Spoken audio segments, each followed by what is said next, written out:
Hello and welcome, my name is Shadow and today I am extremely excited to show off Caliban's first augment. I know I'm very late to the party with this one and all the other augments. Quite frankly, I just haven't really been playing the game very much, but here I am, I'm doing it now. The reason why I'm so excited is because Caliban came out in 2022 with the new war, and this is his first augment 3 years later. To give some perspective of that, the Warframe that is currently, since this update, since Caliban now has an augment, the oldest Warframe in the game that doesn't have an augment, or the second oldest Warframe in the game without an augment before Caliban got his augment, is Dante, who came out last year. In fact, Jade, who also came out last year, also got an augment in this update. In fact, Comey, who also came out last year, got an augment like 3 updates ago. So like, yeah.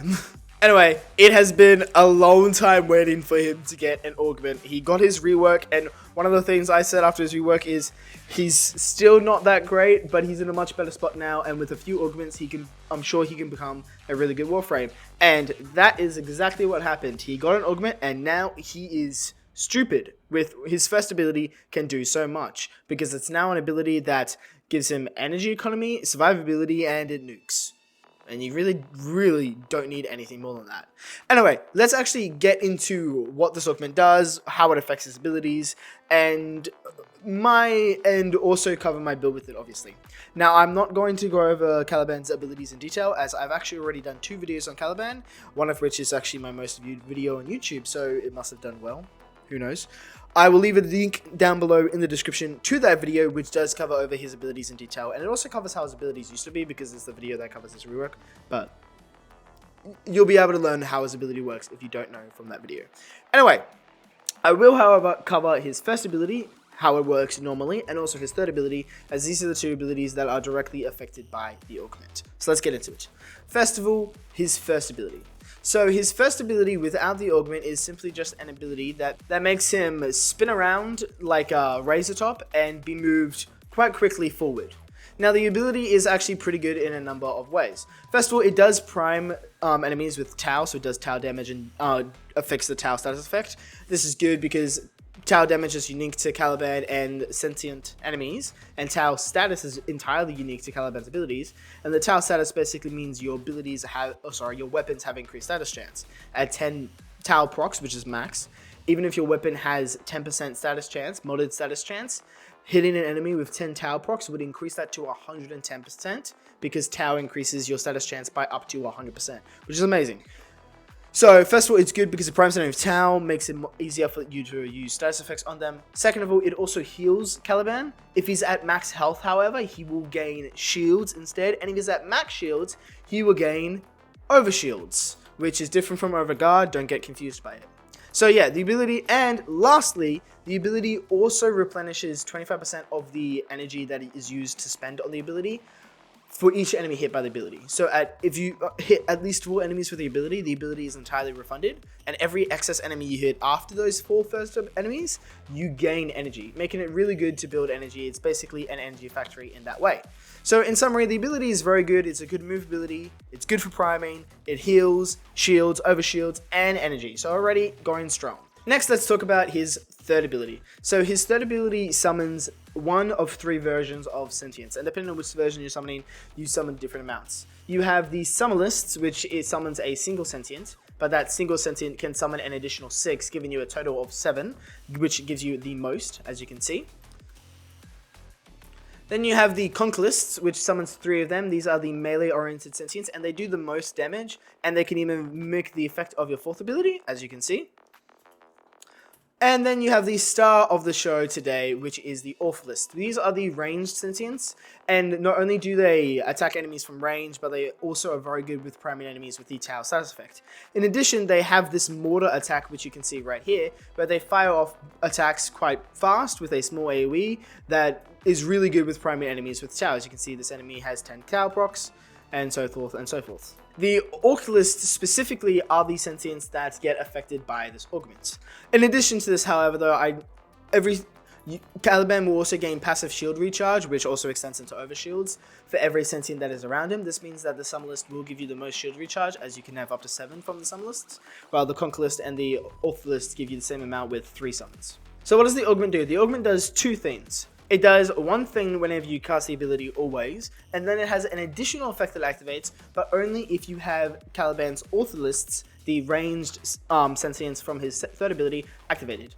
Without the Orthalist activated, what it does is it also will now group enemies in addition to all those other effects. So you'll get energy, health, shields, and it will also group enemies. This makes this augment really, really good for his kit, as currently before this augment I had 2 setups on him, one of which was a setup which capitalized on the idea of grouping enemies and then pumping them full of status effects, so I used a Helminth grouping ability for that, and the other one was a prototype nuke setup, which wasn't necessarily the greatest, but while it didn't use grouping, it would have really, really loved grouping. So basically, now that Caliban has a grouping in his kit, this is a significant improvement because grouping was really the main thing that he was missing from his kit, so this is awesome to have now. And when I found out that he was going to get grouping in his kit, I was really excited because of the different things that this would offer to me. But something I didn't anticipate was the additional effect that this augment offers, which happens only if the Orthalists are activated. After you group the enemies, if the Orthalists are activated, it will summon them around the enemies that get grouped by the ability. And not only will they have increased fire rate attacking these enemies, but they will also do increased electricity. They will also do electricity damage in addition to Tau, and the electricity damage they do does scale off power strength. And what this means is the ability now does this.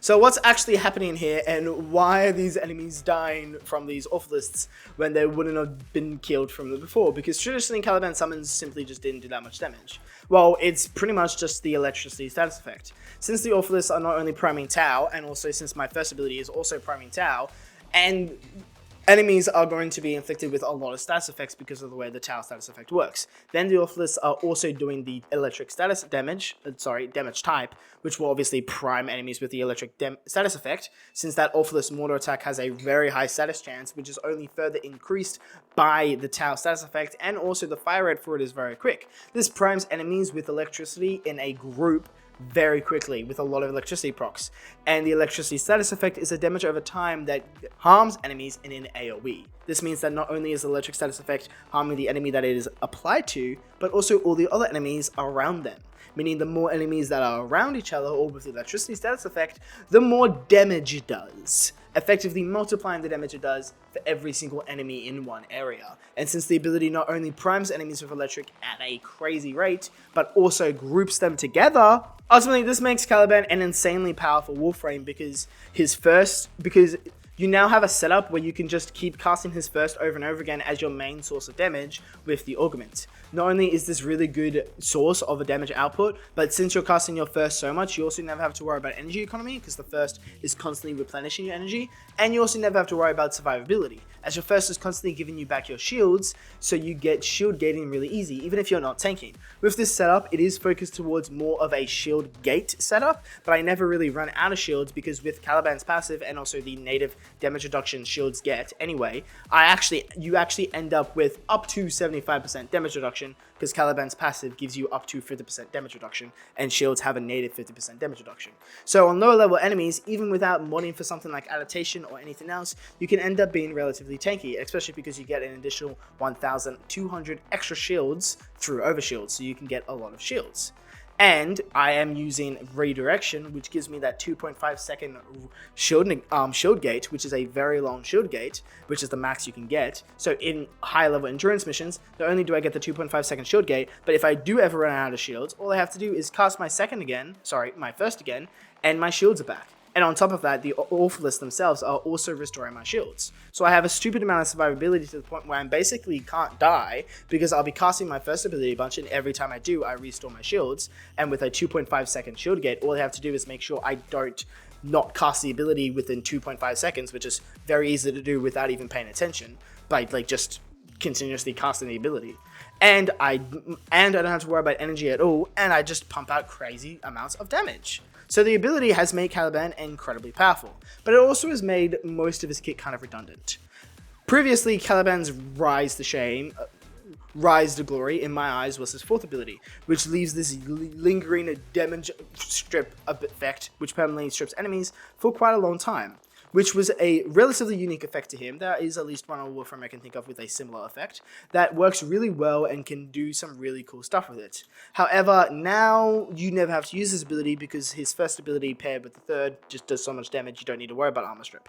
And then there's his second ability, which not only crowd controls enemies but it also makes them weaker to damage.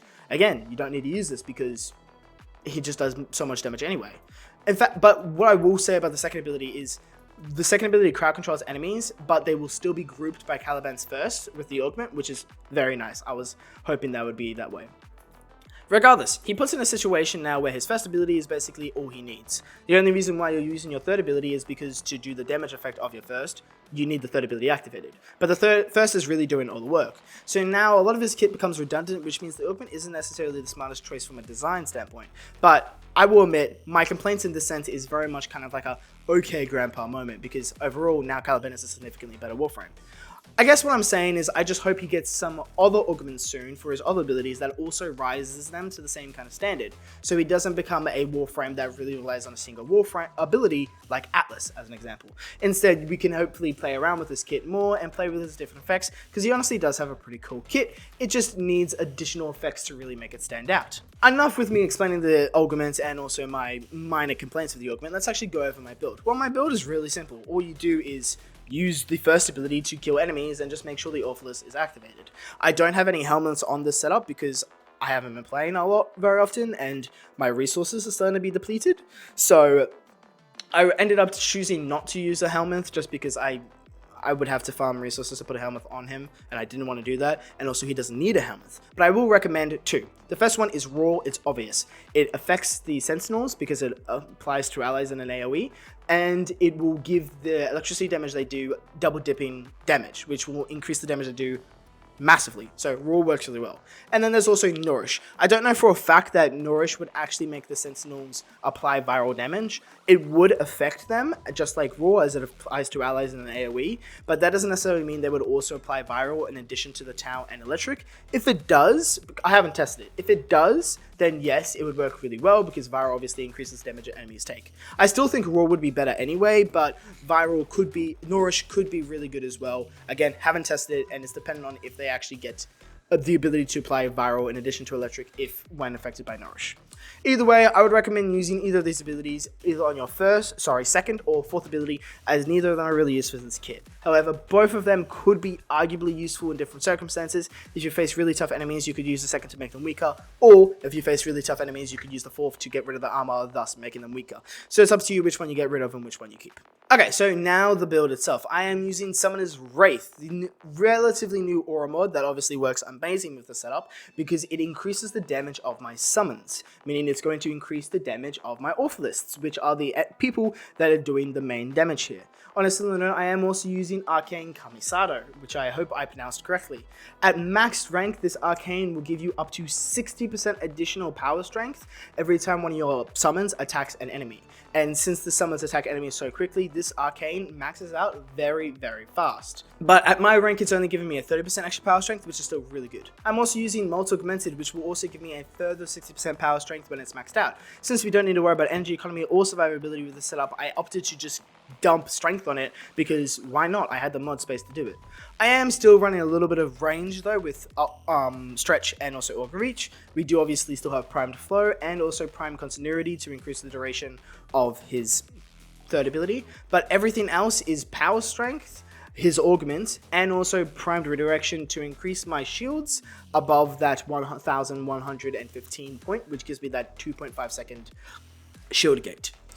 But you don't have to have this. You would still benefit from a 1.8 second shield gate, which is really good at base, and you could put more power strength on him if you really wanted to. But with Blind Rage, Umbra Intensifier, Augmented, and Arcane Commissado, I figured that was plenty enough power strength, and adding Primed Redirection is just so good to make his survivability so brain dead, because the 2.5 second shield gate is just amazing, and you can completely restore your shields with your first ability paired with the third. So it works really, really well. For the companion, this is a no-brainer. I went with Worm. Worm offers quite a few benefits for the setup, mainly Negate. I'm not running anything like PSF or anything like that, so Negate is really good because it gives me status immunity.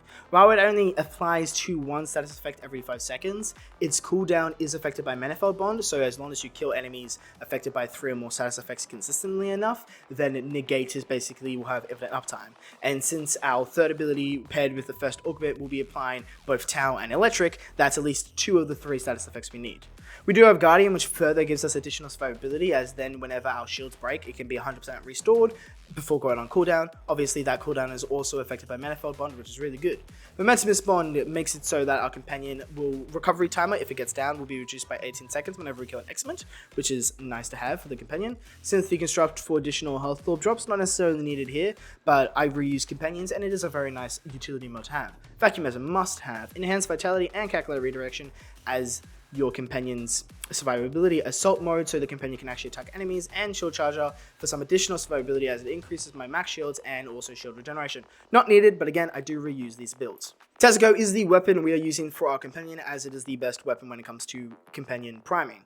We are using reload speed, status chance, fire rate plus punch through, multi-shot, and then the rest is our elements. Electricity comes natively with Tezuko. We have radiation, magnetic, and the last 2 are viral.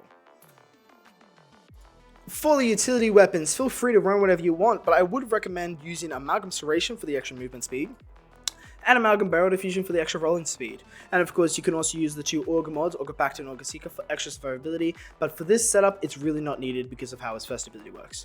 And then I do like to use the Praetos for the second evolution, giving me sprint speed and slide, and the 4th giving me parkour velocity. But there are many melee incarnates that give similar evolutions, so pick whichever one you enjoy.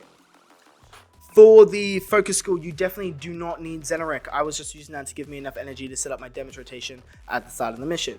But besides that, if you wanted to use Xenoric for that reason like me, go for it. Besides that, you can really go with whatever you want. Vazarin for additional survivability if you wanted that extra level bit of cushion. Matarai would also give you casting speed, power strength, even more power strength, and a few other buffs. Naramon isn't useful as you aren't using a melee, obviously, and Yunaro also wouldn't be useful as its main features is armor stripping, and you already have your armor strip and also shield strip, and Yunaro also gives armor, but with shield gating / shield tanking, so again, not useful there. So really your choices are between Vazarin and Matarai, which would probably be your best 2 options. Matarai would probably be the best option, or Xenoric if you wanted to do what I'm doing, which is just get enough energy to set up your damage rotation, which honestly you probably don't need, because you could just cast your first ability, then that would give you enough energy to set up your demonstration, but it's up to you. Anyway, that is all for this video. I do hope you enjoyed it, and I hope you've been enjoying the new update and the augments that have come out. Give me some recommendations of how you might like me to try out some of the new augments. I will definitely be making a video on Citrine and also Jade's augments, and I'll be making a short video releasing today as well on Kulivo's augment, because there's not as much to cover on Kulivo's augment. Anyway, until next time, leave me a like, subscribe, maybe a comment, tell me anything you want, check out some of my other videos maybe, and then I will see you next time. Bye bye!